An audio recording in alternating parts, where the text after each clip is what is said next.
Hi, and welcome to the Right to Remain Silent podcast. I'm Jim Weber, your host and guide through actual accounts of intriguing and fascinating true crime stories as told by the law enforcement professional that experienced the event. The Right to Remain Silent podcast makes no exaggeration of fact, doesn't glamorize details, or sensationalize reality. The format here is basic. Real stories from real cops. Lastly, please don't forget to like, follow, subscribe, and share.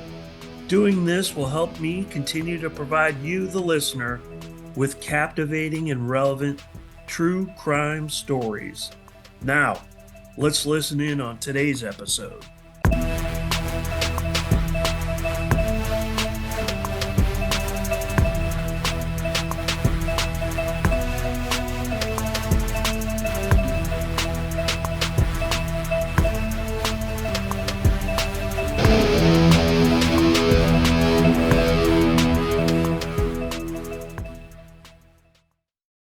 Hi, and welcome to today's episode of the Right to Remain Silent True Crime Podcast. I am your host, Jim Weber, and today's guest is Brad Beeler, a retired United States Secret Service Special Agent and author of the book, Tell Me Everything. And today we're going to talk about Brad's career with the Secret Service, as well as the art and science behind reading and communicating with people. We'll explore how Brad used credibility assessment and polygraph techniques to peel back deception, to build trust, and crack high-profile cases. Brad, hey, thank you for being here today and talking with me. I appreciate it. Jim, I am proud to be here today. Thanks for having me on. Thank you. Absolutely. Well, I'd like to, I start out with each guest. I read a little bit about their background. So I went on the Simon and Schuster website and did my due diligence researching a little bit about you and reviewed your LinkedIn profile. And I'd like to just read a little bit about your background so listeners today kind of know where you're coming from. Would that be all right? Sure. Thank you. All right. Brad Beeler retired after 25 years with the United States Secret Service. In his final position as an instructor and liaison at the National Center for Credibility Assessment, Brad trained thousands of federal law enforcement and intelligence agents in credibility assessment techniques. Brad also served on the protection detail for former President George H.W. Bush and various foreign heads of state. As a federal polygraph examiner for 17 years, Brad secured numerous confessions in high-profile investigations. He has conducted the most criminal polygraph examinations in the history of the United States Secret Service. During his career, Brad was honored as the United States Secret Service Agent of the Year for combating crimes against children. Today, Brad speaks and consults on communication, trust building, and influence, helping professionals across disciplines improve their ability to ask better questions, detect deception, and connect with others more efficiently. Recognized globally as a communications expert, Brad has delivered sought-after presentations to law enforcement and intelligence agencies worldwide. Brad, that is an awesome bio. That is just packed with, it just reeks of training and experience. So I'm looking forward to our conversation today. Thank you, Jim. Yeah. Well, let me start out with this. I always like to find out a little bit about the guest, and I like to ask, why is it you chose the career of law enforcement? And in your case, why specifically the Secret Service? Man, maybe that's a good question, Jim. Maybe the fact that I had three sisters, I always wanted to be a protector. I guess maybe there's something there. But growing up, I was always kind of the kid that when you played cops and robbers, I was always the cop. I remember growing up, I think you might have a couple years on me, not many, A few. but a couple maybe. But I know when I grew up, Chips was big, and Poncherello and John Baker. Oh, yeah. I grew up watching them on the big TV, and I just remember for Christmas one year I got like something to attach to my green machine and to my bike. that was like a siren, and I would call in support. And so I think I always grew up wanting to be in law enforcement. I just didn't really know it. And then going to college, I was a criminology major, and then I went to grad school for criminology. And in grad school, I was blessed to get an internship with the Secret Service and really opened my eyes. I obviously thought, oh, Secret Service, all they do is protection. I didn't realize they did investigations half the time as well. And so I got to see all the work that they did along those lines. And then just to see the men and women, their dedication, very similar, I'm sure, to some of the things you've seen with Homeland and Customs before that. Just the dedication that the men and women of the organization have and how they take care of each other. Just really seemed like a family. And one day, Clinton came into St. Louis, President Clinton, and I think we got to meet him. And I think I was more drawn to the counter assault team and the counter sniper team and the presidential protective working formation, that I was more drawn to that than I was the president. So that really kind of drew me as, hey, this is something I want to do. And a couple years after that, after working in juvenile justice for a while, I threw my application in and was fortunate enough to get hired.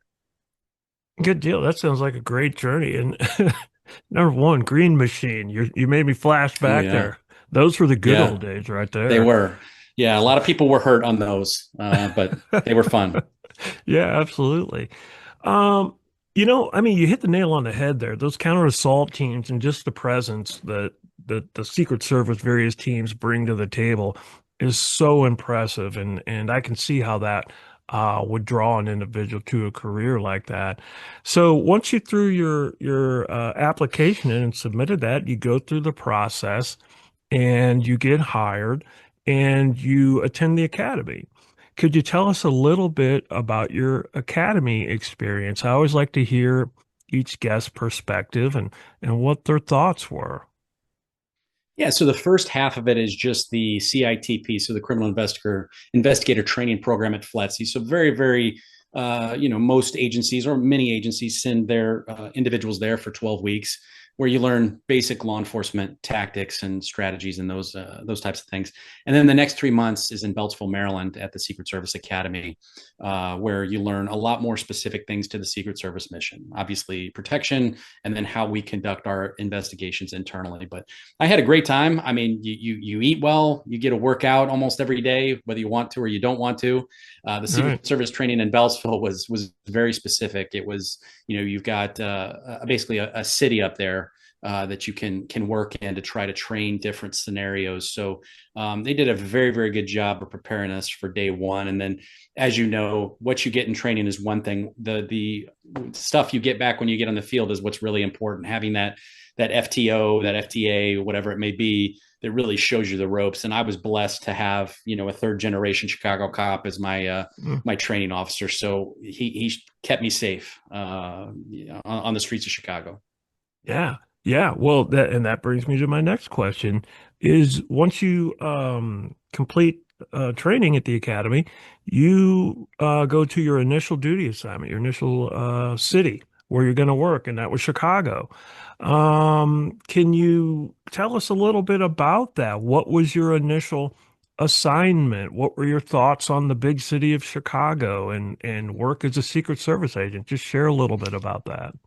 Yeah, there's definitely benefits of starting into a big city in that you get overwhelmed a little bit, but there's a lot of resources there. So I got assigned to the counterfeit squad, and that was really eye-opening. Once again, I think some of your listeners may not know, or some of them may know, is that we were established in 1865 by Abraham Lincoln. One of the last things he signed into law was the Secret Service, but it was to stop counterfeit. And it wasn't until 1901 that we took over protection duties. So the history of the Secret Service now, 160, 170 years long, is truly an investigative history that morphed into a protective, mission. So I was in a counterfeit squad there, and just it was great because you would work informants, you would go out, you'd do hundreds of interviews because sometimes people didn't know that what they had was counterfeit. So just as many times as somebody was guilty, there were people that were innocent. So I think from a credibility assessment standpoint, it was good to see both sides of the equation, that we were dealing with truthful people sometimes. And then I went to Organized Crime Task Force, which we worked a lot of advanced fee fraud, West African, confidence schemes, those types of things. And we would work with a lot of former customs agents, postal agents, CPD, Chicago Police Department, because those types of organizations, you really have to have an all hands on deck approach and come at from a lot of different angles. So that kind of taught me the holistic approach to some of these investigations. But during that time period, I was always had my eye on the polygraph program, and I would see what the men and women in our field office were able to go out and do as far as assist the locals, conduct tests on applicants, and then do Secret Service testing. And it really opened my eyes on when they would walk in and they would clear somebody, or when they would walk in and walk out with significant information. It was impressive as what they were able to do. So I was definitely, my eyes were opened as, man, I hope someday I can get into the polygraph program.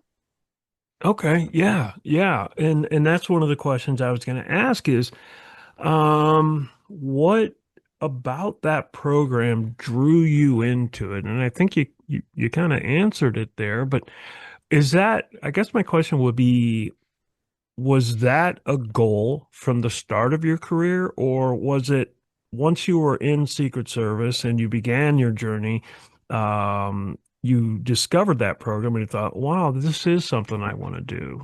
Does that question make sense?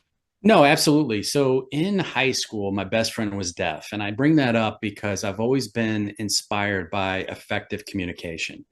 And with Doug, I knew a little bit of sign language. I took a sign language class, but I had to be present in the conversation. I had to look at him 100% of the time. He had to look at me 100% of the time. You couldn't be doing something else. And so that really drew me to try to get good at communication. And that stayed with me throughout that time. And what I saw with the polygraph program is the Secret Service, like many federal agencies, will leverage their polygraph program and their other assets and provide them access to the local community as a way to kind of give back. Because as you know, both with your former mission and with Secret Service mission, is we could not do our job without the locals.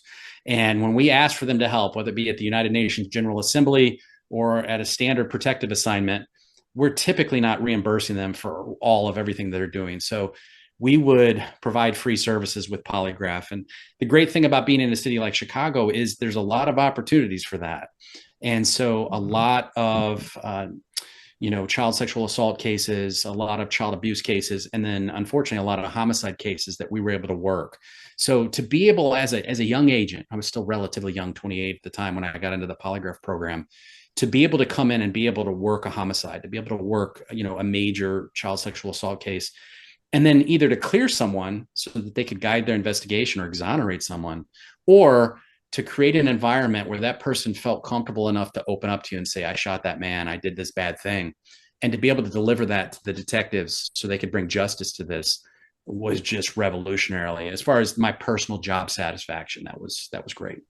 Yeah, that sounds incredible. How many years were you an agent with Secret Service before you began your journey working in the polygraph world? I think it was right at 3.5, which is kind of the bare minimum. They really want you to get up to speed on basic criminal investigations. They also really want you to get your feet wet when it comes to protection, because the way the Secret Service works, and it's changing a little bit now, just with the amount of people that were retiring, because we had a huge amount of people retiring the last two Hmm. years. Is that it was typically 4, 5, 6 years that you would be in your first duty assignment before you went to your permanent protective assignment, where you do 4, 5, 6 years, and then you would go to another field officer headquarter assignment to kind of broaden your skill set from an experience standpoint. So for me, I was coming up on the time frame where I would go to DC, and I thought, you know what, this is one of those opportunities I don't know if I'll ever get again. So I threw my name in the hat for polygraph, and I was lucky enough. You have to go through another polygraph to get in, and there's a vetting process where they put you in some mock scenarios and look at some videotape of you doing interrogations to see if you are a good communicator. And I was lucky enough to get in the program, and was in the program for 17 years. Wow, okay. Yeah, I was going to say you don't just walk into the Secret Service office one day and say, "Hey, you know what? I think I'm going to start doing polygraphs today," and you bust out this box with all the wires and hookups, and you start administering polygraphs. There's a process to it, Yeah. and it's fairly, it is very detailed. Could you kind of Walk us through that. You know, you're vetted, Mhm. like you said, you throw your name in. There's extensive training involved. Just kind of give listeners a general baseline understanding of that. Yeah, so we go to it's called now the National Center of Credibility Assessment at Fort Jackson.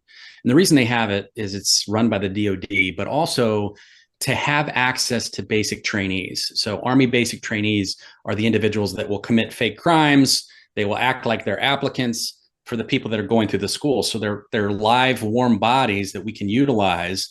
And that's unlike any other polygraph school out there. So, it's a huge advantage to be able to do that. But it's basically a 3 month long school where you learn different formats, you learn various things, and then once again, you live fire that as closely as possible to try to get up to speed. And then after graduation, there's an extensive internship and quality control process that goes after that. Because a lot of people think polygraph, you go to school for a week, you just figure this out on your own. It's very, very rigid because we know what the stakes are. You are potentially affecting an investigation, or when it comes to applicants, that is a significant life event for an applicant if they have to go through an application process, if they have to go through a polygraph. And we know what that means. So therefore, we're going to be very, very regimented, rigid with how we utilize it, with what questions we ask, the time, the place, the training I get, the headspace that I can get them into so we can have an accurate outcome. Because it is, once again, polygraph, when you bring up the word, has a negative connotation in some aspects. I'm sure when it comes to your former life, you saw situations.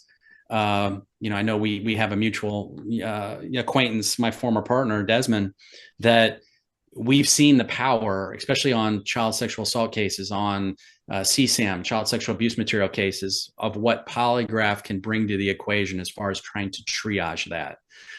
So most of my polygraphs from a criminal standpoint involved individuals either traveling for the purposes of engaging in sex with a minor, and we would test them to see if they were hands-on, or we would do a search warrant on their house after being identified as having downloaded child sexual abuse material.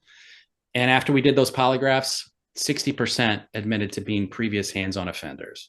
So the Hmm. force multiplication that polygraph brought to that, to be able to then give to judges and prosecutors to separate the wheat from the chaff, to me was the greatest win, I think, in my career for sure.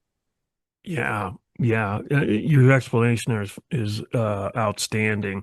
It is a polygraph. I think oftentimes negative connotations or terms used like a lie detector. I think that's more of a kind of Mm-hmm. another term that's thrown around when referring to a polygraph exam.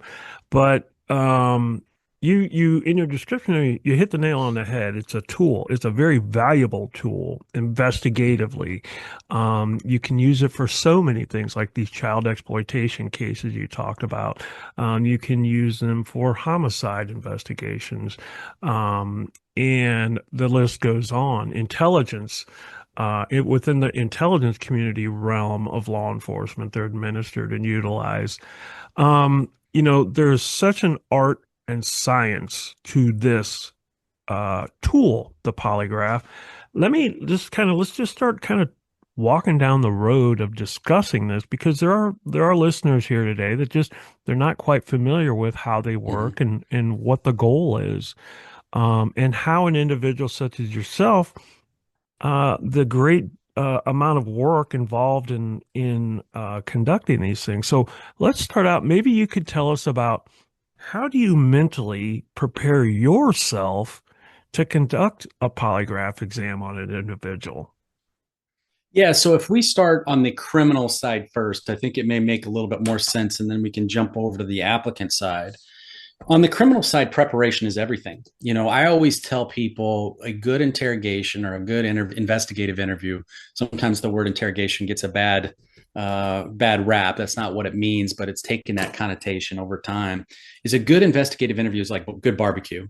You're in St. Louis, so you know what good barbecue is, right? People sleep on St. Louis, right? They uh, Right. they they don't understand Pappy's and Daly's and some of those other great barbecue spots in St. Louis, right? Is that Bogarts. good barbecue? Yes, Bogarts. Yeah, they good barbecue is low, slow. It's done with prep work.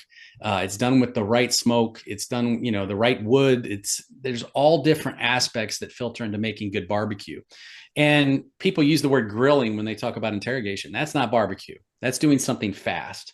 You can't do something fast when it comes to try to put someone in the right headspace to provide you information.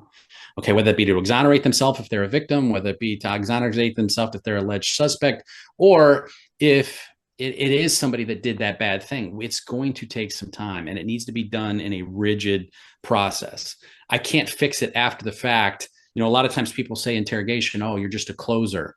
There's no such thing as a closer if everything up to that point was wrong.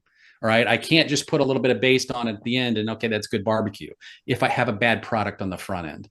So I like to kind of use that analogy. One, it's almost lunchtime here in South Carolina, so I'm a little bit hungry for some barbecue.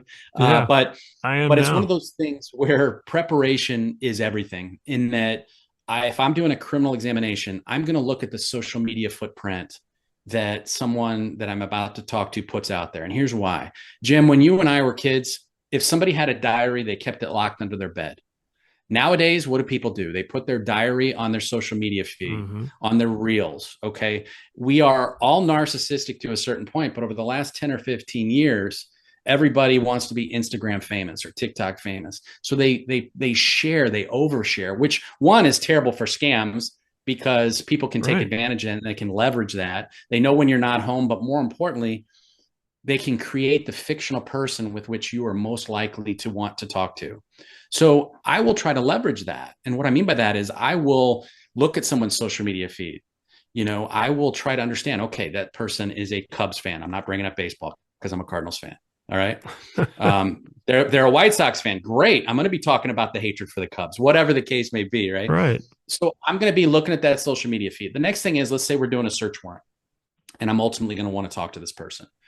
I'm going to potentially create a scenario where I get to walk through his or her house for 10 to 15 minutes while they're out front, okay, being spoken to by other investigators. Imagine what information you can come up with when you can look through somebody's house.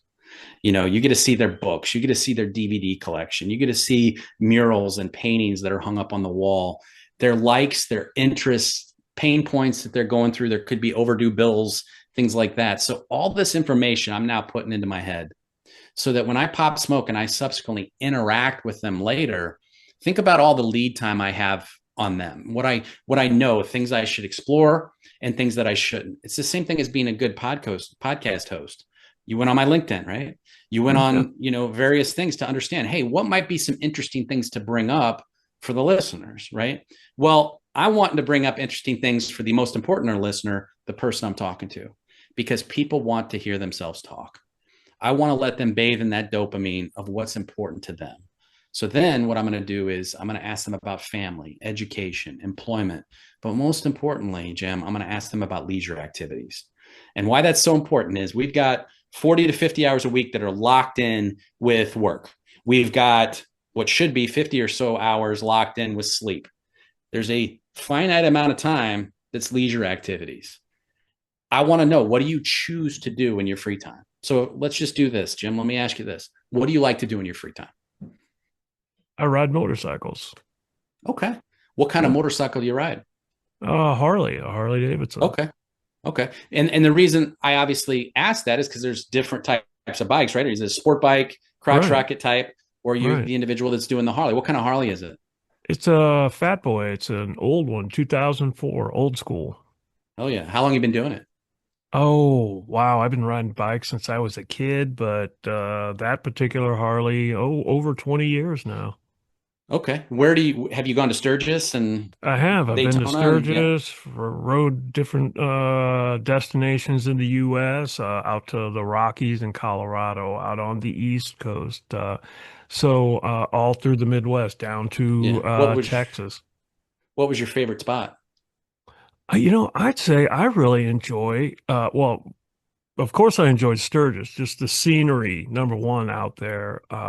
Gorgeous, great part of the country. And then I love watching people. So what better place to do that than an event focused on motorcycles Mm-hmm. with Mm-hmm. so many people there. So I got to say, I really enjoyed the Sturgis aspect of it. Okay. So what we just did there for a minute was, instead of you thinking I'm going to ask you about that bad thing, you're sitting there recalling great things about your life that you put time and energy into. And all that cortisol and all that fear and apprehension that you have about, oh, I'm talking to a Secret Service agent, is being mitigated now by the dopamine that you're bathing in. You could have been talking about running, you could have been talking about this. And so when you do that, let's say I did own a bike. The worst thing I could have done was say, what do you like to do in your free time? And you're like, oh, I like to ride a bike. Yeah, me too. What kind of bike you got? I got a Harley. Oh, me too. It's better for me to let you bathe in your dopamine, talk about your experience with your bikes, where you've been, and I'll throw in some very informative questions about that. And then what happens, you start realizing, hey, is this guy on a bike too? And that's the avenue that now I can share in that conversation. Okay. It's too often, and I'm sure you've seen this, where people are like, oh, what are you doing this weekend? Oh, I'm running a 5K. Oh, yeah, I ran a 5K last weekend. Or I ran a half marathon. Oh, yeah, well, I ran a full marathon. You know what? I did a half Ironman. You know what? I did a full Ironman. It's, Right. we get into this back and forth, and we're stealing the spotlight from people. And when we especially come to very sensitive conversations, it's important to let people bathe in that dopamine, asking by leisure activities and asking questions like, for instance, this one: what is it about riding a bike you enjoy so much, Jim? Ah, great question. I think it's kind of a split answer there. I enjoy the individualism aspect of it, where you can go ride on your own and disappear in your own thoughts and reflecting. Or, on the flip side of that, you can ride with friends or a group and have different types of experiences. So I'd say that would be my answer. So here's the thing: is that I may not ride a bike. I don't. Okay, I'm too fearful. But I love Brazilian Jiu Jitsu. And what you just said, as far as being an individual, being present, having to be focused, because if you let your mind focus while you're going 70 miles an hour and you hit the rumble strip, that's probably not a good thing, right? Right, Um, exactly. but you have to be present, but you can be an individual. For me, those are some of the same reasons I do Brazilian Jiu Jitsu. So you see, we can connect with people that we're different from, but we're connecting at a deeper level. The reasons why we do our leisure activities might be the same. And that's the through line that where we can connect with people. So I spend a lot of time in any polygraph, applicant or criminal. Hey, what do you like to do in your free time? And you'd be surprised. I don't care if they're a criminal. When I was in grad school, I went down to the city lockup for 3 years. It was a job where basically we would talk to arrestees on their drug use habits, gang affiliation, gun utilization, and it was all anonymous. And we give them a Snickers bar and a sun drop if they participated. Well, that's a heck of a lot better than the bologna sandwich, right? Oh, heck But yeah. it's hourly, and I wanted to get to know them, so I would extend these conversations. And these people came from walks of life, socioeconomic, race, color, creed, ethnicity, religion, that I didn't. But yet, by asking them, what do you like to do in your free time, they would tell me X, Y, and Z. And then they would talk about crack. And I'd say, how do you make crack? They'd talk about moonshine. How do you make moonshine? They talk about methamphetamines. And I'd be like, well, how does that work? Oh, okay. So you take the batteries, you take the matches, then you put it in a 2 liter bottle. So how does that work? Like, I would learn so much. And when people feel like they're teaching you, Jim, their dopamine goes up, their cortisol goes down. They feel like they're adding to a conversation, and they disclose information that they don't even realize they're disclosing. So it's not about you when we're in a conversation. Okay. What I mean by that is, if you were doing the interview, and being a good podcast, you understand this. It's not about you, it's about the guest. We need to be a good podcast host in our normal communications and make it about them. If we make it about them, they will share their story with us. Wow. Wow, that is fascinating. And that is a great recipe for success Mhm. in interviewing, in um interrogations, in anything. And I think we're going to talk about this a little bit later down the road here. It's applicable not to just law enforcement, but all walks of life and various types of careers. But one of the things, as you were talking, that I wanted to ask you is there a way to balance control of that room that you're in, um, with making the subject feel comfortable and you maintaining control of that? Does that question make sense to you? No, it does. Is it? And the best way I like to answer it is I want you to think about Maslow's hierarchy of needs. Too often, if people are familiar with that, and it's been around for a long time, is it the top of that self-actualization. At the bottom of it is safety. Just below self-actualization is what most people would consider friendship. It takes a long time to get to that pyramid when it comes to friendship. And yet, a lot of investigators, when they get involved in this, they want to be the other person's friend. That's not going to Hmm. work. Agent Pirro, that interrogated Saddam Hussein, was able to do that. He had 5 months to do it. And you could control eating cycles, sleeping cycles.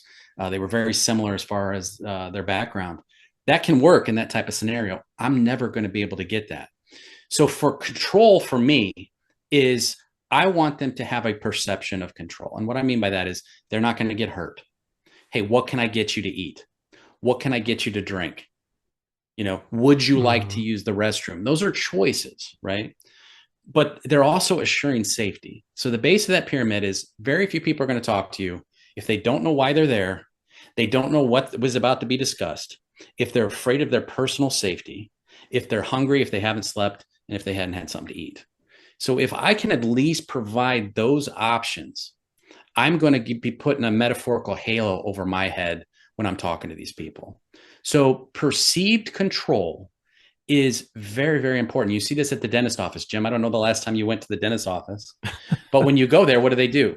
A good friend of mine's a dentist that's in the dental consulting industry, and he did all the science behind it. And what he does is he realizes very, very quickly that when you walk into a dentist office, what's the worst thing you could hear? The drilling That sound. drill. Yeah. Yeah. So let's make everything soundproof. What's the next thing we could hear? Oh, shoot, how much somebody pays. So a good office handles that all in the back room. So now you don't think this is going to hurt and it's going to be expensive. The next thing is when you walk in, your kids can go over there and play 50 different video games. You can pick 50 different Keurigs. You can pick 20 teas. You can pick 5 different soft drinks. You can pick the music you listen to during the procedure. You can pick the fluoride that they give you. You can pick the color of the toothbrush. You can pick all these things. And when you feel like you can pick something, you feel as you have control in something. You really have no control at the dentist's office, but you have the perception of control. And that is what lowers the anxiety, makes you feel less bad about paying all that money for that filling or that root canal, and get you to come back. So if you want to use that as a microcosm, as far as perceived control, there's a lot of science that goes in. If people feel as if they're in control, their anxiety level comes down. And let's be honest, I don't care if you're guilty or you're innocent. If you walk into a polygraph or you walk in and you're talking to the police, your baseline anxiety level is going to be high.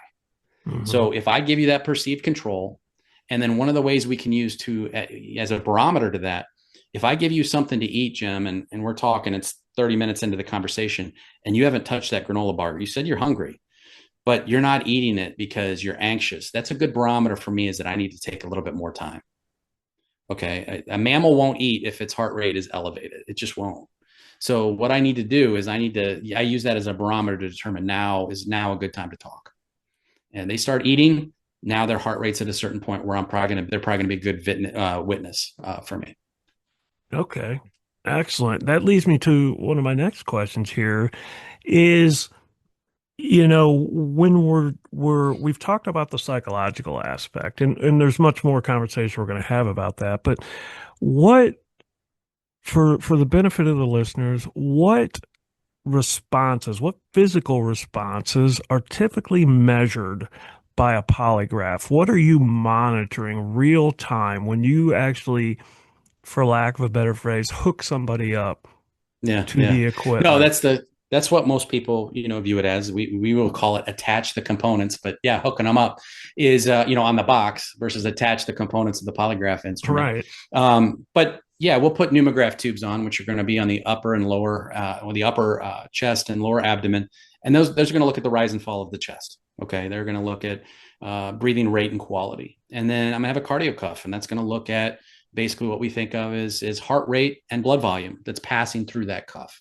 And then we're going to have stainless steel finger plates. They're going to look at electrodermal activity, so sweat activity. It's basically electrical, the amount of electricity that's passing through those plates. And that's going to go to our box, and it's going to be calibrated, and it's going to be based upon a practice test that we've already done.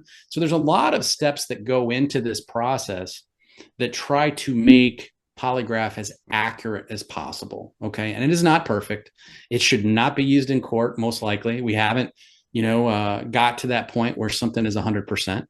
But in the right circumstances with the right person, the right questions at the right time, it is a very, very effective tool.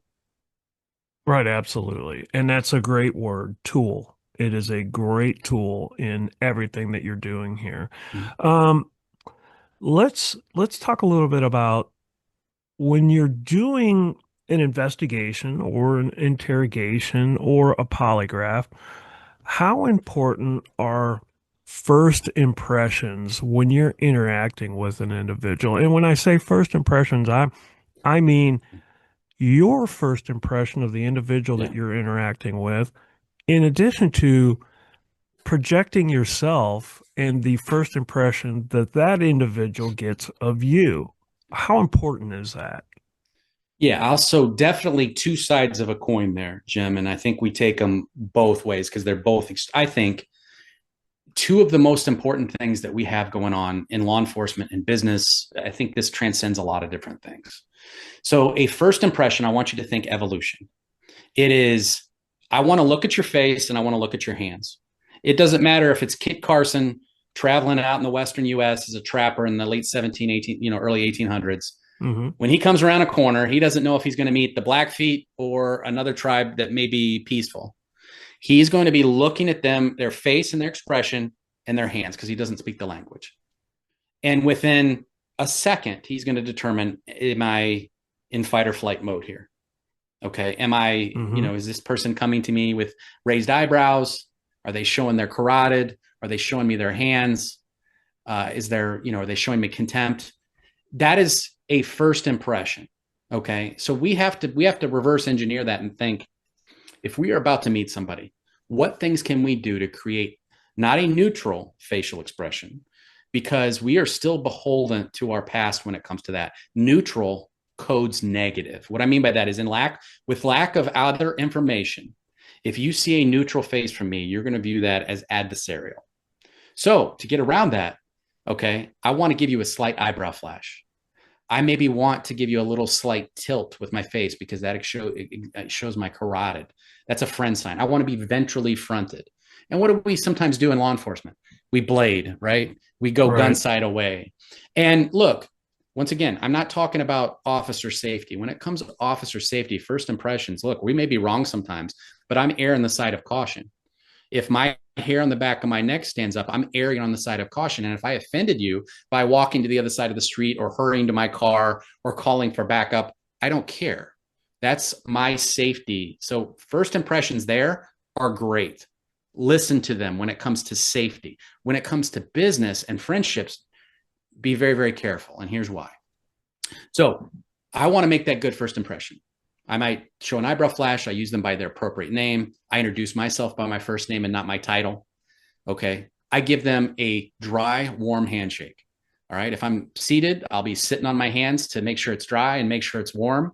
If I know I have a big engagement coming up, I'll spray my hands with antiperspirant because the worst handshake is cold, clammy, uh, you Mm-hmm. know, wet. Okay. Right. That's the worst thing you can get. So a great handshake with eye contact while you're doing it, and it's just a hold, not a shake. That to me is a great start. Then what we do is non-bladed. We're showing our ventral. So basically all the things that could hurt us, we're exposing them. And by doing that, that's a friend sign. Once again, we're not going to do this on a car stop, but in a job interview, that's something that we would definitely do. So by doing that, in the other person's eye, we are coding as positive, which is obviously what we want, whether they are a victim, witness, applicant, or suspect. We are priming that interaction to our betterment. What we want to be afraid of is if the other person does that to us, positively or negatively. Let's say they have terrible eye contact. They are nervous because this is a significant life event. They shake their hands and it's cold and clammy. Once again, maybe they refer to you by the wrong name. They just have, once again, they look shady. That is our first impression of them. And because of confirmation bias, It is a principle where it's a mental heuristic that once we make a first impression, we want to stay consistent to that. It's just a life hack. It's thin slicing that we've evolved over time to stay consistent with that first impression. The problem with that is in law enforcement is that leads us to trouble. Because when someone codes negative to us, we view everything positive and discount it. And we view everything negative as, okay, that makes sense. It's exactly what happened to Amanda Knox when her roommate was killed in Italy. The Italian police looked at her consoling with her boyfriend and thought, that doesn't make sense.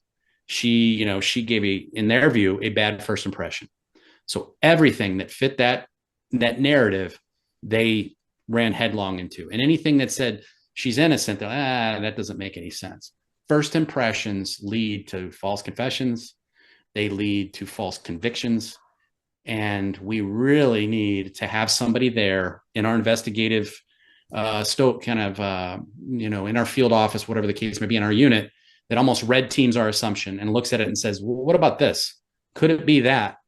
And they're not being a Debbie Downer. They're not being a negative person. What they're doing is they're trying to see things from another perspective. And that's where the peace model and some other countries do have a leg up on us, is they have that built into their system to challenge those assumptions. So sometimes challenge your assumptions to those first impressions. This episode of the Right to Remain Silent True Crime Podcast is sponsored by Graphic Options. When it comes to custom screen printing, embroidery, and promotional gear, Brenda and her team are the real deal. I trust them with everything, whether it's a hat for my consulting business, a shirt for my podcast, or a large order of both. They've never let me down. They don't treat you like just another order. They listen, they care, and they make sure you walk away with something you're proud to put your name on. You have the right to great service and quality, and that's exactly what you'll get at Graphic Options. Visit graphicoptionsonline.com. That's graphicoptionsonline.com, and let them know the Right to Remain Silent podcast sent you. Okay. And I'd like to, in a bit here, kind of roll up our sleeves and talk about false confessions. But before we do that, let me ask this. When you're preparing for an interrogation and or a polygraph, there's different types, and again, this is for the benefit of the listeners, different types of questioning or questions that are prepared. Control questions, relevant questions, maybe comparison questions. Can you talk a little bit about that and how that works in a polygraph? Yeah, so I'd have to be careful about that because that would get into some areas that may be problematic for people that are going to take a polygraph. Okay. The only thing I always say to, the thing I always say to people that are about to take a polygraph that are applicants, be careful what rabbit hole you go down. Because what happens is they jump on Google and they're like, hey, I have a polygraph coming up for HSI, for Secret Service, whatever the case may be. And there's going to be 2.7 million hits. And the American Polygraph Association is not going to pay to have their SEO put number one. But somebody that's selling something, a book, or has a bunch of TikToks on how you can, quote unquote, beat the polygraph is going to be probably the first 2 or 3 pages that somebody reads. And let's just say somebody has no knowledge of polygraph. That's what they digest and that's what they think. And they think, oh my gosh, I'm going to be a false positive. Here's what I have to do to be able to pass the polygraph. And then they read about relevant questions and about these other questions and this, and this. And then they start getting nervous. And then they reach for that life preserver and they do something that's so easy to see if you're a polygraph examiner, which is countermeasures. The analogy I like to give when it comes to polygraph is, and I'm sure you've been here, Jim, is when we fly, we travel armed, right? And we go in and we check with the pilot. And the pilot usually say, hey, where are you? You're going to San Diego. What are you doing? I'm going to run polygraphs. I can tell you exactly how this conversation has gone hundreds of times. The pilot will say, polygraph, those things don't work. And I heard you could beat them. And I'll just use a simple analogy. I said, if TSA had an instrument that somebody could easily get a weapon aboard your plane without being detected, if their instrument didn't work, would they still use it? And the pilot goes, no. I said, okay, that's polygraph. It's the best instrument we got. The NSA, the CIA, Secret Service, FBI use it.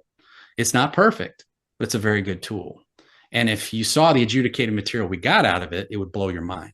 And then I say the second aspect of that, you said, hey, could somebody beat it? And I said, look, here's the thing. Somebody could read the same flight manual that you read, right? He goes, yes. And I said, well, if they came into the cockpit on the day of the flight, but all the instrumentation was black and the windows were blacked out, they wouldn't know what inputs with the rudder, with the throttle, what that would be affecting in their, where the plane would be. Mm-hmm. And it's the same way with polygraph. People here put a tack in your shoe, do this, do that. I won't get into too many specifics, but they don't know what that's doing to their physiology on the other side of the screen. And having seen thousands of polygraphs, we know what truthful physiology is, and unfortunately what manufactured physiology is. But those are people that don't put that stuff on the websites. They're selling a book or whatever the case may be. And unfortunately, it hurts a lot of applicants that go down that road. It just is what it is. But I appreciate the question. And I think that leads to another topic that we could talk about, though, is as far as the type of questions we ask during non-polygraph investigative interviewing. Sure, absolutely. Let's do that. So one of the things I like to do, Jim, is, if I'm doing an interview, I like to ask several behavioral questions. And these have been around for 80 years. I'm sure you've done them if you went to a Reed class. Reed gets a bad rap, not because of what it does, the technique, but the misapplication of it. And there are several questions I like to ask. The one that is my favorite is, can you come up with 3 reasons why someone would do X, Y, and Z? And it works on availability bias and recency bias in the brain. So the way I'll set this up is, let's say, Jim, you're accused of arson.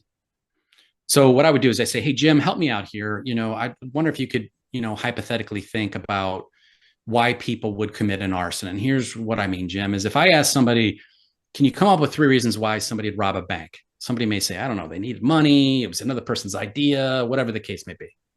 So I'd say, what do you think 3 reasons are somebody would do an arson? It's amazing. The people that did the arson actually give the 3 reasons why they did it. Oh, I don't know. Maybe it was an insurance claim. I don't know. Maybe they were behind on their bills. I don't know. Maybe somebody online told them that would be a good way to get out of debt. Okay. And I'm writing it down like I'm interested. Right. Okay. It's amazing how many times that if they fail my polygraph, that was the 3 reasons why they did it. And I'll give you, for instance, we had we had a 9-year-old girl down in South Carolina that was unfortunately killed by a stray bullet. And it was a situation where some gang activity was happening in a mobile home park, and a stray round went through the mobile home and unfortunately caused her death. And the subject that was identified as a suspect, I asked him 3 reasons why somebody would shoot someone else. And he said, well, I don't know, maybe disrespect, maybe anger. He goes, I don't know, maybe they were showing their guns off to their friends, and then some things just popped off, and because they were already holding their gun, that's why it happened. That's very specific, right? Right. And obviously we should take note of it. Ultimately, he admitted that that's what it was. He was showing off his weapon. The other people mistook that as, hey, he's brandishing, he's going to come at us. They brandish their weapons. Next thing you know, rounds are exchanged. But that is a very good question to ask people. I'll do it with my kids, things like that. And it's amazing how it'll work. The other question I like to ask is a punishment question. And we typically only do this on more serious crimes. But hey, Jim, what do you think should happen to somebody that shoots somebody in the face? Oh, yeah. Easy. They're going to say prison. What should happen to somebody that, commits child sexual assault? Well, they should go away for the rest of their life. When I hear somebody say treatment to that question, or everybody deserves a second chance, the correlation between that and they did that bad thing is extremely high. So that's another question I like to ask. And one of the last ones, Jim, as far as behavioral questions, I always like to ask, why should I believe you? So whatever you told me, hey, Jim, you'd be honest, some people spin some yarn with me, are not 100%. Why should I believe you? And the perfect answer is because I'm telling you the truth. If it's anything other than that, it's a red flag. When it comes to detection and deception, there's no 100%. You read these books, you see this, you do this, and you can tell when somebody's lying to you. That's not the case. You need to see multiple red flags in multiple situations, but they're there's certain things that we can look at that I'm sure we might be able to get into that might be able to help some people determine if somebody's lying to them. Okay. That is an interesting facet there. Um, what do you think, and this question just popped to mind here when we're talking about polygraphs. What do you think the biggest misconception is that the public might have about polygraph exams? Well, I think we definitely talked about one as far as, hey, you can easily beat it. It's all about trying to get a confession. Some of the greatest exams that I was fortunate to be part of were exams in which people passed. Okay, where somebody had false allegations made against them, but it was he said, she said, and were really able to come in. We clear them, and then subsequently, either the person recanted their story, or there was some type of forensics that they were able to dig up that showed the person did nothing. So, like I said, I'm not just out there looking for a confession. I'm out there looking for the truth, and the polygraph is taking what the best research on the planet shows. Even law enforcement, we're only 50 to 60% chance at determining truth and fiction from listening to a story. We're really bad at this. Polygraph gets us to almost 90%. So I am really leveling up my ability for credibility assessment. Now, with that other 10%, the person that did it may be inconclusive, or the person that didn't do it may be inconclusive. We have a big range there. So when people say it's only this, percentage effective, a lot of that just has to do with it's showing them inconclusive. And that's where being a tool is so important, because that 10 to 15% where it's inconclusive, we have to be able to take things with a grain of salt and say, hey, maybe we need to use this as a data point, but we need to do additional investigations. It's similar to mammograms are about 85 to 90% effective depending on the study. But of course we use mammograms, right? Sure. My wife 3 years ago took a mammogram and it came back as inconclusive. She did further tests and it showed she had breast cancer. And thankfully she caught it quick enough to be able to get chemotherapy, and she's doing great. So when you use it as a tool, as part of an investigation, that's when it becomes an approach. I know you had Jay Dobbins on the show as well, and he talked about undercover work is a tool, right? It can't be used in every case, nor should it. You may not Right. have the bandwidth to do it in every case, but it's a tool that in the right situation, it's the perfect tool.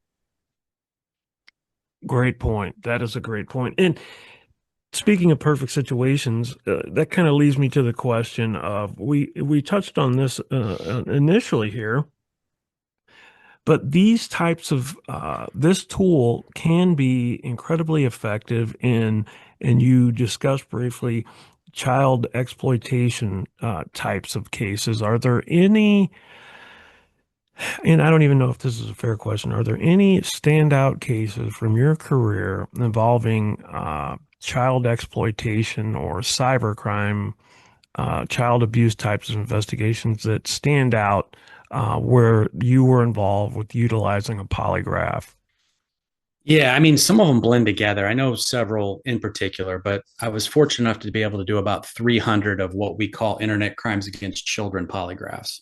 And these would be either where somebody was traveling as part of an operation to meet an undercover. They didn't think it was an undercover, obviously. So basically, to catch a predator is what we Hmm. all know that to be. Or someone is uploading, downloading, or manufacturing child sexual abuse material, and we test them to determine if they're hands on. So in both situations, we're running an examination to determine if they're hands on. I was fortunate to sit in, be partners to, and have 300 of these, either as primary or secondary. And in those situations, I think it came out to 59.5% of the time they were hands on. And there were over 800 victims in those 300 cases.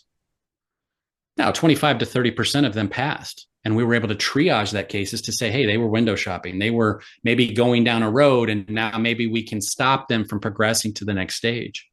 But those other cases, I had several of them that admitted to babies, molesting babies, 30 babies, 40 babies, a babysitter molesting 13 of the kids, and then photographing them and then filming them and sending them, disseminating them into what is now, these kids could have been victimized thousands and thousands of times. So polygraph really was what uncovered activity that would have never been disclosed before because these kids were either too young to talk or they were sleeping or they didn't know that they were victimized or people didn't believe they were victimized. So polygraph was a tool at that time, at that point, that nothing else could have done. So for all the harping that people do about the negatives of polygraph, I will say that the overwhelming majority of adjudicative material that we get with applicants comes from polygraph, and the overwhelming majority of information that we get in these child sexual abuse material cases comes from polygraph. So, if I don't have information that you were hands on, and yeah, you got picked up traveling, we're just, hey, have you ever had inappropriate contact with a minor? Nope. What proof do I have? Whereas if I get an hour to conduct a polygraph and to talk to them if they have problems on the polygraph, now we have in their minds some proof that they did that bad thing. So same thing with applicants. If we just do background checks and we go to the neighbors, what are the neighbors going to say? Same thing they say when a serial killer, they go talk to their neighbor. He was such a quiet young boy, right? Right. People just don't talk about, they don't really get to know their neighbors. We don't have that type of community anymore.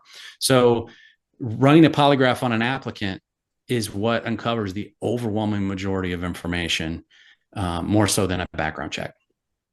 Okay, that makes complete sense.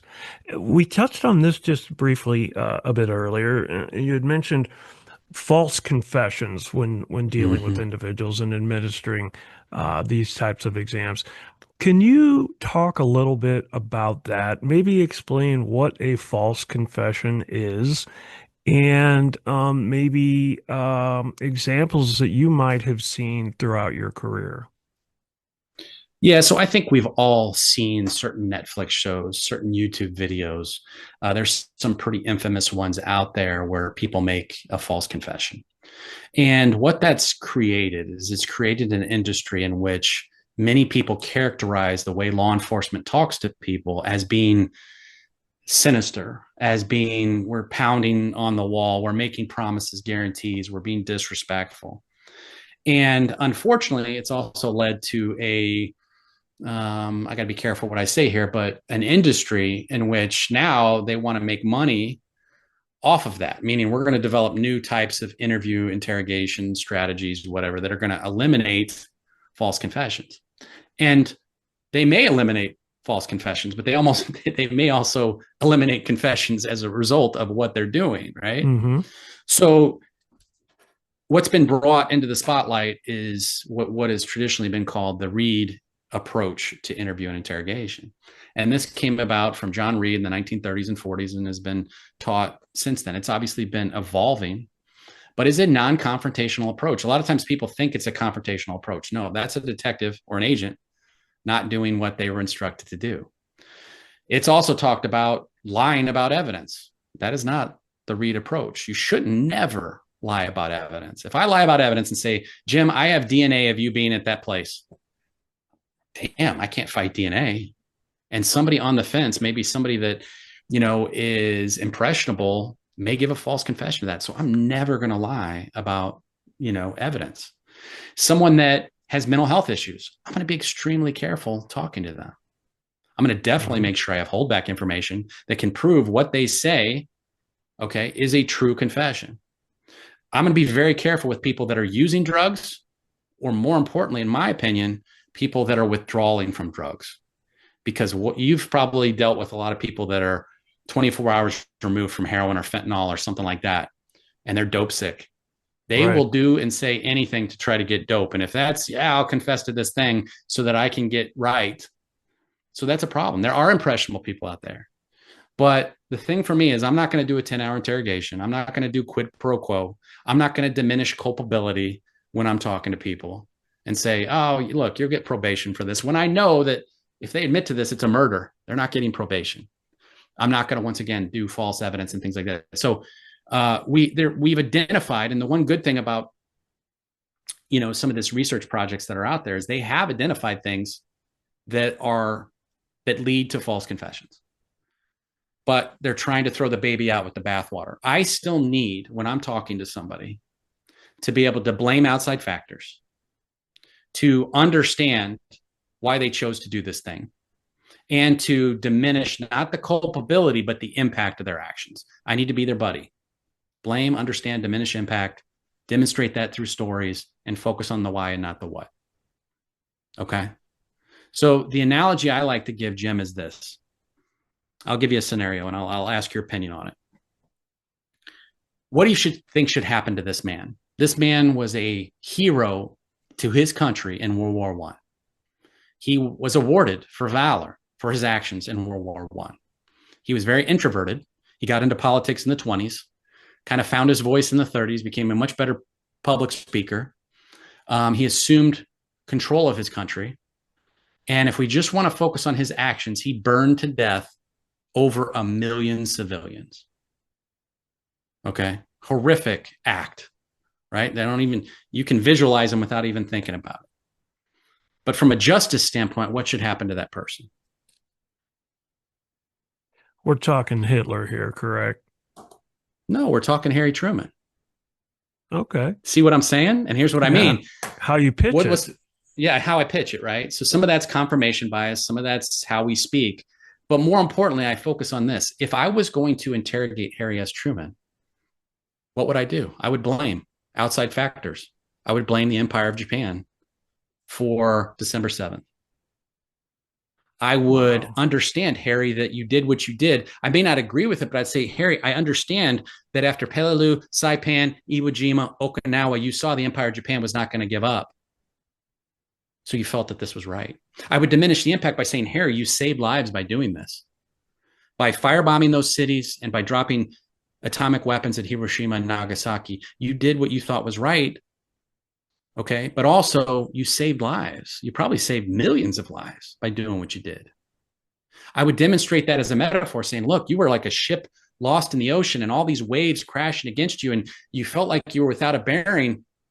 And this is the one tack that you could take to get back on, back on, Mm-hmm. where we needed to go. And it's one of those things, Harry, where if you were like any other person on in history, you had basically harnessed the power of the sun through the Manhattan Project. You could have taken over the world, but you chose to rebuild it. So we need to focus on the why more important than the what. I don't want to think about 1 million people, Harry. I want to think about all the people that you saved. Let's focus on that. So that's interrogating Harry S. Truman. Sure. And we would have to do the same thing. Unfortunately, if we had to talk to Adolf Hitler, we would have to try as hard as it can, as untasteful as it is, we would have to try to do the same approach, because I hate child molesters and I've talked to many, many hundreds of them. And I have to do the same principle when I'm talking to them. Blame, understand, diminish impact. Wow. That golden bridge. Great point. That golden bridge, meaning some of the new techniques that are out there, people are like, you can't do that. You can't blame, you can't understand, you can't diminish impact. No, it's if somebody feels they're surrounded, Sun Tzu talked about this, they're going to fight you. They don't have any way out. If I provide daylight, and then daylight's in the form of blame, understand, diminish impact, I give them a golden bridge to the outside world.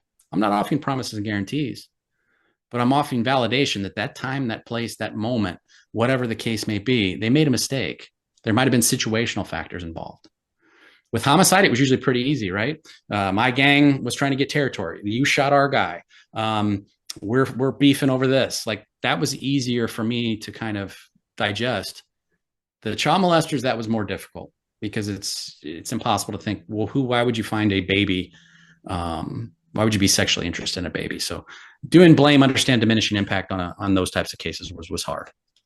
Yeah, I would imagine. I would imagine so. And speaking of that, speaking of um, child exploitation types of cases, child abuse, sexual abuse of children, there's an emotional impact.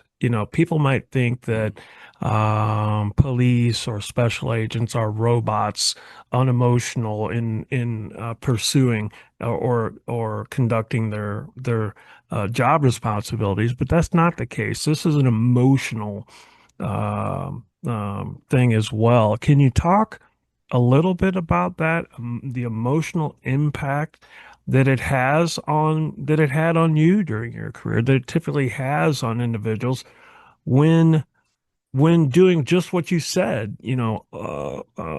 rationalizing their behaviors as you're talking to them. Can you talk a little bit about that?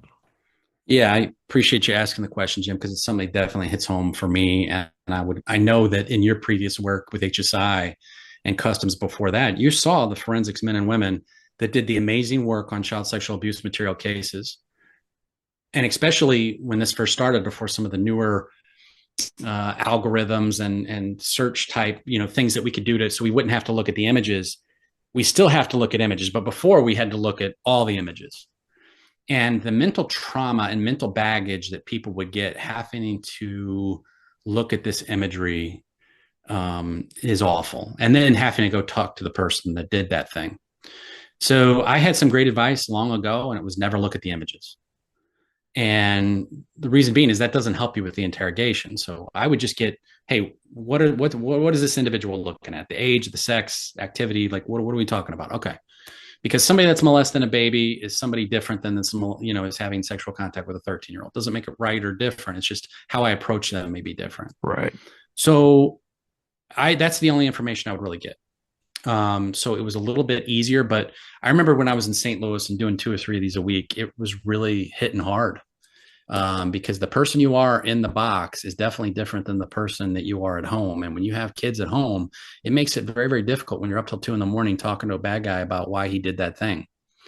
And you need to have some friends, you need to have a support group there that's able to tell you, hey, you need to take a couple of days off. There is PTSD now, thankfully. I think you may have left before the Shield program came into effect at HSI, but that's one of those things where these programs are very good at getting you to open up to a mental health professional. We were always afraid as cops, right? We have an ego. I can't talk about, oh, shoot, I get panicky now when I go to these cases, or I got anxiety because, oh, they're going to take my gun. That's not what we're trying to do. This stuff, you can talk to a person that helps you work through these things. So in doing that, I had a great PhD from Washington Internet Crimes Against Children, Dr. Stacy out there, who taught me that when I come home from a case, I will stay in the driveway and I'll play a game of Risk, or I'll play a game of chess on my phone, because I'm mentally separating what I'm doing when I walk into the house. I never write up a report in the house. I never take a phone call in the house around my kids. So I would keep that separation. And by doing that, that really, really helped me. And then also, once again, having a good buddy in the trenches with you that says, hey, you're getting a little too connected to this case. You need to take a step back. And that was very, very difficult. And so it's definitely something that hits home. And it's something that, we as men, especially, we tend to think, oh, we have this armor. I can tell you firsthand that's not the case. And, so I'm glad I had some good partners and some good mental health professionals that kind of mediated the amount of work I did in this arena. So I went to teaching it, and that helped me kind of getting out of the box when it comes to on a weekly basis. Yeah, great point. And I'll echo what you're saying there. If individuals throughout the course of their career or working in law enforcement, if you encounter these situations where you think that you need to talk to somebody, there's nothing wrong with talking to somebody about the things that you see and the things that you do. So don't be afraid to do that if you think you've gotten to that point. So I'll echo that. No, and Um, that's Jim. That's just to dovetail onto that, mhm, is that it's also important that, look, you may be assigned to that squad. You may have been money invested, because you know how expensive this training is, to do right. forensics. There needs to be an off ramp. Okay, is that too many times we get management, pushes and pushes and pushes, and they want those megabytes and terabytes, of searches, and they want those cases made. And we need to realize as management that, at that year mark, you need to talk to that person and say, is this still something you want to do? Because sometimes people stay in it for 4, 5, and 6 years because they feel like, I'm going to get in trouble. It's going to hurt my career. And that's when people really get scarred, is when they're doing something that they loathe. So as management, we need to have an off ramp. Yep, great point. I couldn't agree more with that. So, um, let's kind of uh As far as the polygraph aspect of your career, you said it was 17 years that you worked in that realm. Is there anything else? I'm confident we could spiral down many different rabbit holes discussing specifics or specific cases. But is there anything else in general about polygraphs that we haven't touched on that you think might be of interest to mention or to cover? Yeah, I would just say for anybody listening that's going to have one is when you fill out that application, okay, is that most agencies now are extremely lenient when it comes to previous drug use. And that's usually where the problem is. A lot of these agencies will allow you to use marijuana up until a year prior to applying. And that's something that when I applied, they either didn't allow it or the numbers were extremely low and it was 10 years removed, 5 years removed from the Right. application process. Agencies are truly looking at the whole person concept now, right or wrong. That's just what they're doing. So the best thing you can do is put the dirty laundry on your application forms and during your initial interviews. Okay. Too many people don't do that. They lie about a date. They lie about a usage. It could have been an accidental usage, whatever the case may be, but they need to put it down on their forms because the basis for an applicant polygraph examination is what you put down on that application. And if you put down everything on that application, when you hear that question on the polygraph, it does not pose a threat to you because you're like, it's all there. I didn't leave anything off. I put it all down. Somebody's looked at it up to that point to say, we deem you to be worthy to move forward in the process. So if you've gotten to the polygraph and you're honest on the application, man, it's a big exhale. It's a big, get a good night's sleep, get something good to eat in the morning, do what you normally do. If you're doing intermittent fasting or whatever the case may be, drop it for that day and eat in the morning. If you got a midnight shift, take annual leave. You don't want to come in to take your polygraph after doing a 10-hour shift as a local police officer. That's a recipe for a long day. And just bare your soul. If you do that, chances are you're going to have a much better outcome than if you pencil whip that the application form and to put yourself in the best positive light when it's not accurate. Yeah, great advice. Great advice. Your career with the Secret Service eventually comes to conclusion. Where did you finish out your career? What duty station or what city? And I'm assuming you finished out in the polygraph program, correct? Yeah, I did. I was as a supervisor at the National Center of Credibility Assessment, so at Fort Jackson, where all the federal agencies send their polygraph examiners. I was blessed to be an instructor there, so I was able to go out and run polygraphs still, but my primary duties were in teaching, and so that's what I really enjoyed was being able to hopefully provide some lessons learned, some mistakes that I've made over the years, and mentor new examiners. And it's honestly, it's one of the greatest aspects of my career is not what I did 10 years ago or 2 years ago, whatever the case may be. It's getting a random email from somebody I trained, however many years ago. And they said, hey, I remember when you taught me this, I did that and it worked and it solved this case. And to me, that just makes you feel so good when that comes up. So that's where I retired from Columbia, South Carolina. So I was blessed after 25 years to call it a day. Sure. And after leaving the Secret Service, you transitioned elsewhere, right? I did. I became a retired annuitant with Army Criminal Investigative Division. So I teach investigative interviewing with them now. Okay.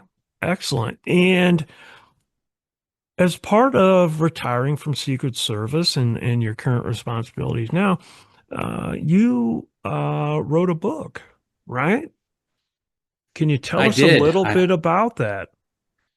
No, thank you for asking, Jim. It's one of these things where over the last 10 or 15 years, I would journal things. I would write down lessons learned, things that worked, things that didn't work, things that other people did that I really appreciated. And I think one of the lessons that I picked up at being at the polygraph school was the thousands of students came there. Some had no interview experience whatsoever, Hmm. but they would do certain things where you were like, oh, wow, that was really good.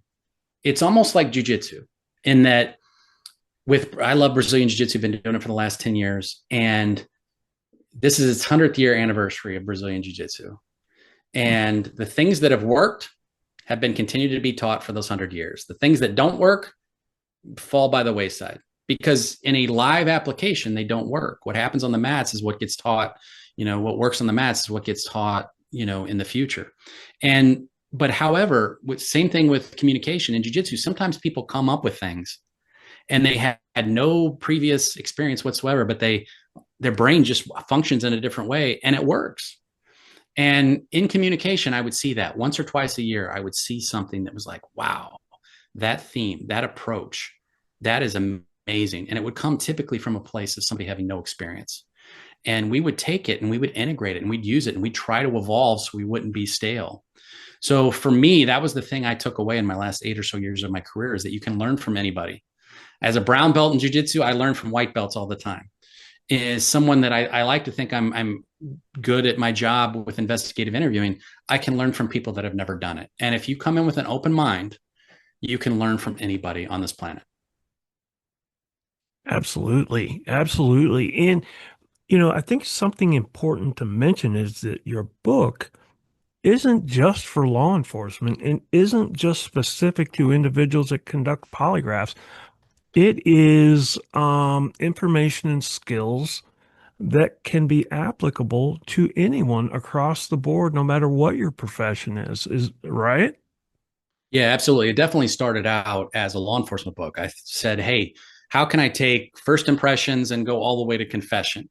And that's what I tried to start doing it. And then I was blessed to have an editor and the publisher, Simon and Schuster and Matt Holt Books, that looked at this and said, hey, this is a communication book. You need to look at this holistically on how can parents, businessmen, yeah, you were selling jail, but people that sell cars or people that sell houses or whatever the case may be, sales is universal. Trying to put someone in the headspace for the same polygraph is trying to get them in the right headspace for an important conversation. Prepping for a polygraph in an interview is the same as prepping for any type of verbal interaction. So really kind of broadened it out, changed the sight picture I had a little bit. And as a result of that, I was blessed to create what I've got now. And we're still 177 days out, but it's one of those things where I'm super excited for it and see where it leads. Yeah, yeah. And your book's coming out in February, right? 177 That's days from correct. now. It'll be Yeah. coming out in February of 26. Can you share how people will be able to get a hold of your book? Yeah, pretty much anywhere books are sold. It'll be in bookstores. Obviously, most people nowadays go on the Amazon. It's on the Simon and Schuster website. If you just type in "Tell Me Everything" or Brad Beeler, you can also reach me. I try to post a lot of stuff on Instagram that can be helpful. So Brad Beeler 1865. I put 1865. That's when the Secret Service was founded. All Same thing on right. LinkedIn, Brad Beeler 1865 or bradleybeeler.com. Outstanding. You beat me to the punch. I was going to say, how do we get a hold of you? That's excellent. Hey, Brad, is there anything else, any final thoughts you'd like to share, or is there anything that we need to circle back on and touch on? Or do you think that we pretty much did an all-inclusive discussion today? I mean, I think you hit it all, man. We talked barbecue, we talked false confessions. Usually those don't go hand in Right. hand. We talked a little bit of St. Louis, but no, I think you hit it all, and I appreciate you letting me explore, some of these different aspects because I think they can help some of your listeners. And if any of them have any follow-on questions, feel free to have them reach out. And I love to have those type of conversations where I might be able to help one detective, one police officer in one place on some random thing. All right. Fantastic. Hey, it was outstanding talking with you today. It's amazing the similarities our careers have and the circles that we ran in. I just want to thank you for sharing today. I want to thank you for your service as well. 25 years of Thanks, Jim. federal law enforcement. That is impressive, and I appreciate the work that you did out there. So thank you for your career, and thank you for talking to me today, Brad. Thank you, Jim. I really appreciate it. Absolutely. Well, let me shift to my listeners here. And as always, I just want to remind you to please follow my social media, like, share, subscribe, so that I can continue to bring you top quality guests like retired Secret Service agent Brad Beeler to the podcast. So thank you to the listeners. Again, thanks to you, Brad. And everybody Thank stay you. safe out there. The Right to Remain Silent podcast is brought to you by Streetwise 360 Studios. I would like to again thank today's guest for sharing the story right here on the podcast. Please remember to like, follow, share, and recommend us so that I can continue to bring you high caliber guests sharing their experiences, just like we heard today. If your law enforcement agency is interested in training provided by Streetwise 360, or if you know someone that has an interesting law enforcement story to share, please contact me via the website, www.streetwise-360.com, www.streetwise-360.com.